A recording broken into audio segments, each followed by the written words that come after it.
안녕하세요. 저는 삼성서울병원 정신건강학과 전홍진입니다. 오늘은 강남구 보건소와 함께 중장년층의 스트레스에 대해서 말씀드리겠습니다. 이 사진을 보시면 이게 1974년도에 초등학교 졸업식입니다.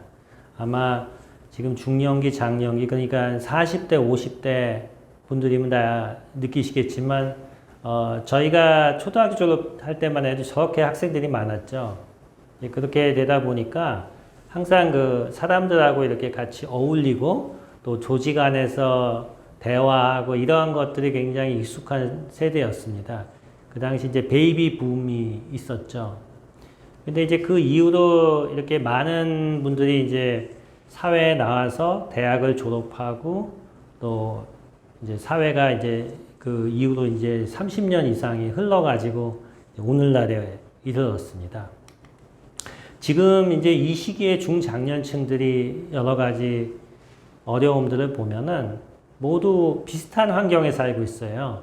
보통은 이제 이렇게 아파트에서 주거하면서 살고 있고 또 직장을 다니고 있고 또 자제분들을 키우고 있고 사실은 굉장히 다 비슷한 삶을 살고 있고 다 똑같은 어떤 방향을 향해서 가고 있죠. 그런 삶들이 이제 중장년층의 그동안의 삶이었다고 할 수 있겠습니다. 근데, 그러면서 이제 어떤 문제가 생기냐면은 우리와는 다르게 이제 지금 젊은 세대, 이제 20대, 30대 또는 10대 청소년들은 이제 한 명, 두 명 태어나고 있죠. 그리고 자녀들이 많지가 않고 주로 혼자서 크고 있고요. 또 교육이 굉장히 예전보다는 더 강해졌습니다. 그 중에서도 대표적인 게 저희 강남에서 보면은 저기 보면 기러기가 보이죠? 기러기 뒤에 보면은 기러기 새끼들이 따라다니고 있는데 이런 아빠들이 굉장히 많습니다. 기러기 아빠라고 들어보셨을 거예요. 그러니까 아이들을 갖다 외국에 보내고 그 다음에 아버지들은 주로 이제 송금하시고 또 아이들을 위해서 열심히 돈을 벌어가지고 학비를 되는 이런 아버지들이 있는데, 이런 분들이 이제 중장년층을 맞아서 약간의 이제 위기가 오게 됩니다.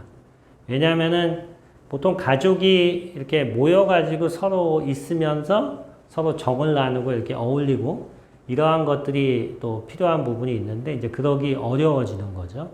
특히 최근에는 어떤 일이냐면 코로나가 생기면서 이 자녀들이 지금 미국이나 외국에 있다가 대거 지금 학교에 못 가고 지금 귀국을 했죠. 그러면서 또 집에서 여러 가지 또 갈등이 있고 또 문제가 생기고 있습니다.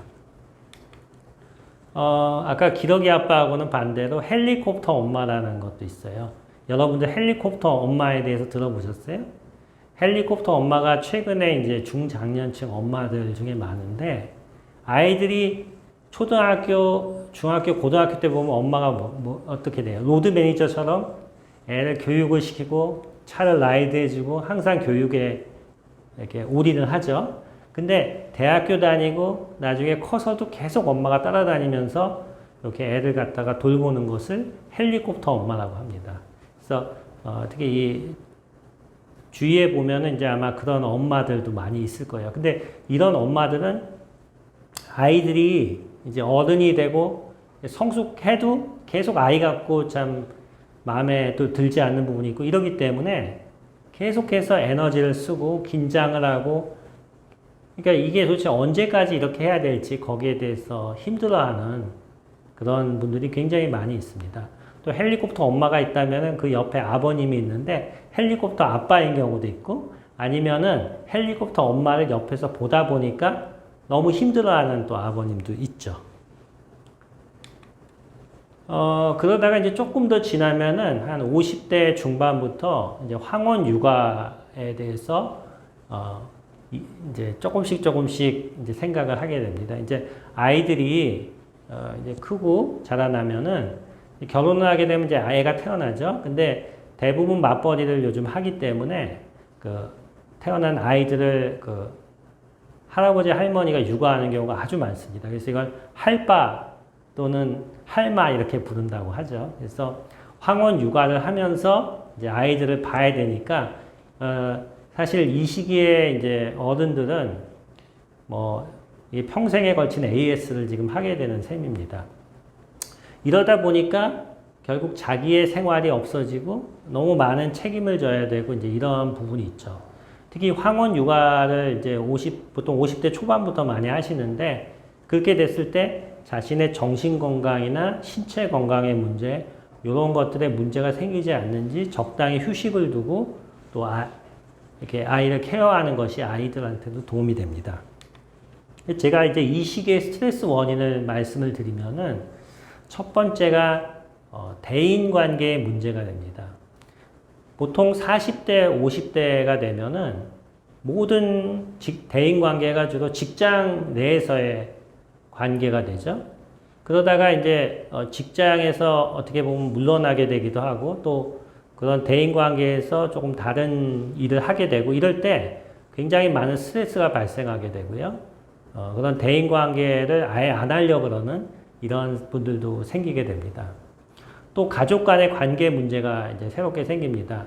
그러니까 아까 말씀드린 대로 이제 이 부부가 이제 모든 것을 다 투자해 가지고 자식을 키웠는데 이제 관계가 서먹해지는 거죠. 그리고 아까 헬리콥터 엄마라든지 기러기 아빠 문제 같이 아이들과의 이런 문제가 생기고요.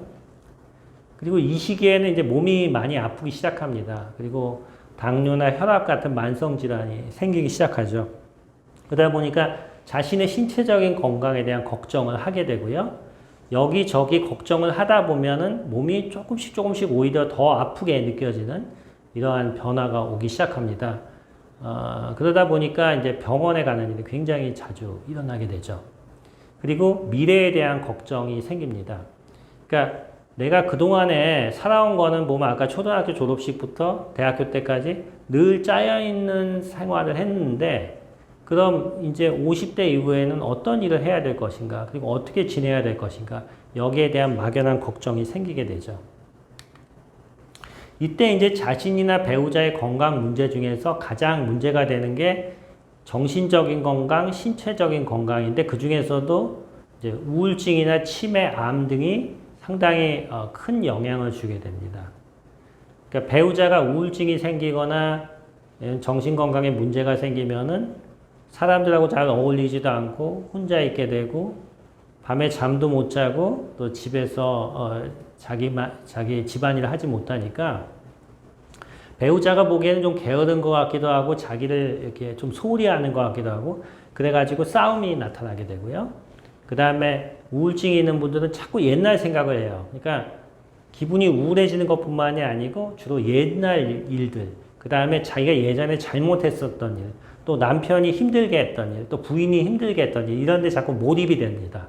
그러다 보니까 그걸 자꾸 생각을 되새김질을 하다 보니까 점점 더 사이가 안 좋아지게 되죠. 그리고 이제 50대 후반부터 기억력이 살살 떨어지기 시작합니다. 그래서 방금 들은 게 기억이 안 나고 또 깜빡깜빡하고 그러다 보니까 치매 초기 증상이 나타나기도 하고요. 또 이제 암이 많이 생기죠. 그래서 우리나라에서는 특히 뭐 위암이라든지 대장암, 또 유방암 이런 것들이 많기 때문에 이런 것이 생겼을 때 굉장한 또 가족의 위기 상황이 됩니다. 그래서 중장년층은 기존에 우리가 살아오던 그 루틴이죠. 그러니까 초등학교 때부터 지금 대학교 때 직장 다닐 때까지 늘 해오던 그것과는 다르게 새로운 인간관계를 형성해야 되는 시기입니다.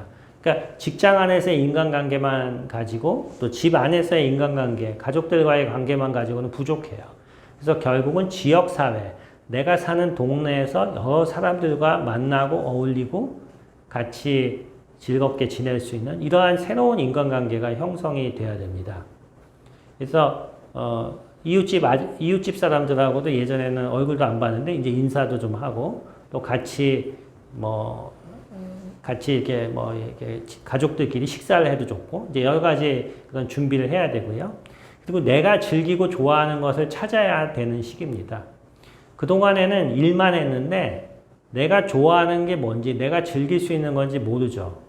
해본 적이 없는데요. 그것이 이제는 필요한 시기가 돼요. 그래서 그것을 찾아서 앞으로 중장년 이후에 즐겁게 지낼 수 있는 것을 잘 만들어 가야 됩니다. 그리고 건강을 관리해야 되는 시기인데 제가 건강이라는 게 너무 건강에 대해서 걱정을 해도 좋은 건 아니고요. 정기적으로 건강을 관리를 해야 되는데 건강에 좋은 것 중에 하나는 사실 규칙적인 생활을 하는 겁니다. 잘 때 자고 깰 때 깨고 딱 그 정해진 시간에 식사를 하고 그리고 규칙적인 운동을 해야지 그 만성 질환, 그러니까 고혈압, 당뇨 등을 예방할 수 있죠. 그래서 건강에 대해서 이제 관리를 하는 것이 내 자신의 어떤 스케줄 안에 들어가 있어야 합니다. 그리고 이럴 때 이제 제일 큰 문제가 우리가 정말 예측하지 않은 상황에서 갑작스럽게 실직을 할 수도 있고 어떤 경제적인 문제가 생길 수도 있죠. 사실 코로나19도 우리가 뭐 예측할 수도 없을 이런 문제가 생기라고는 아무도 생각 못 했을 거예요. 이런 문제가 생길 수가 있습니다. 그렇다면 자신이 모든 책임을 다 질 수는 없어요. 그러니까 내가 우리 가족의 문제, 그다음에 우리 사회의 문제 이런 걸 다 책임을 질 수는 없습니다. 그래서 내가 가지고 있는 책임을 이렇게 분산을 하고 서로 나눌 수 있는 게 무엇인지를 생각해 봐야 됩니다. 그리고 국가에서 굉장히 많은 도움을 주고 있습니다. 또 지역사회에서 주는 도움도 있고요. 예를 들어서 치매다 가족이 그럼 혼자 고민할 게 아니고 뭐 노인장기 요양보험 같은 걸 통해서 간병인 지원도 받을 수 있고요. 그런 것들이 있는지 확인해 보는 것이 좋고 보건소나 우리 병원에서 이런 것들에 대해서 정보를 주게 됩니다. 가장 중요한 거는 나 혼자 모든 결정을 하면 안 됩니다. 중요한 결정들은 이 시기에 자신의 정신건강, 신체 건강에 의해서 정말 예측하지 못하는 잘못된 결정을 할 수 있고 그것이 그 인생의 후반기를 굉장히 힘들게 만듭니다. 그래서 배우자, 특히 가족들과 꼭 상의를 해서 내가 꼭 맞다고 하더라도 가족들과 상의해서 결정하는 것이 아주 중요합니다. 퇴직 이후에는 분리불안이 발생합니다. 분리불안이라고 들어보셨을 거예요. 아이가 엄마랑 떨어지면은 막 울고 그러죠. 학교에 처음 가면은 집에 엄마 만나고 싶다고 울죠. 그게 이제 분리불안인데 퇴직 이후에는 다 큰 어른들도 분리불안이 발생합니다. 그러니까 자기가 직장하고 분리되는 데서 생기는 분리불안이 발생을 하는 거죠. 그러면 어떻게 되냐면 사람들은 갑자기 생긴 불안을 감수하기 위해서 위험을 감수하는 더 용감한 행동을 하게 돼요. 그러니까 용감한 행동이라는 게 갑작스러운 투자를 한다든지 내가 감당할 수 없는 뭔가 새로운 일을 시작한다든지 그게 이제 잘 준비를 하고 관리를 해서 하면 좋은데 그게 아니고 그냥 위험을 감수하는 행동이라고 했을 때 자기가 그동안 모아둔 노후 자금을 잃을 수도 있고 문제가 될 수도 있습니다. 그래서 항상 보수적인 접근을 하는 것이 필요합니다. 항상 가족들과 상의를 하시고요. 이 시기에 건강하고 스스로 자신의 건강을 챙길 수 있는 것만 해도 돈을 버는 것이다. 그러니까 돈을 버는 것이 돈을 벌려고 해서 버는 것이 아니고 건강한 게 돈을 버는 것이다. 여기에 대해서 꼭 생각을 하시고요. 아까 말씀드린 대로 건강에 대한 주기적인 규칙적인 생활, 또 술, 담배를 줄이고 거기에 대해서 정기적으로 관리하는 것, 그것이 결국 돈을 벌고 위기 관리에 가장 중요한 것이다 라고 생각하시면 되겠습니다. 예, 이상으로 말씀드리겠습니다. 감사합니다.